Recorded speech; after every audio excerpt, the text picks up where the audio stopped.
titokzatos zsó is bent bent. Janóval együtt jött két norvég cseregyerek, a lakás lassanként megtelt. Apu és anyu messze lenn a bal csinál, remélem nem sejtik, hogy itthon állt a bál. Minden nap összejöttünk, ment a zene, a tánc, de most véget ért az édes szabadság.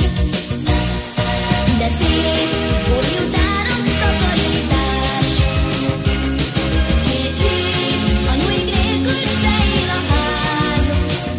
A sezlong rugója vágó rám mered, a felcsavart szőnyeg elveszett, elhagyott harctér lett a féltett új lakás.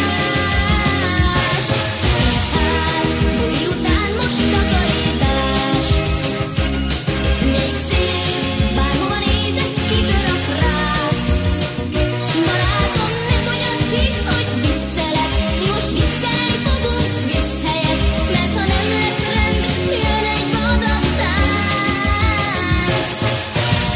És Gyöngyi áthozta az új depes lemezt, erre a zengő Johnny botrányt rendezett, mert neki nem kell más, csak kőkemény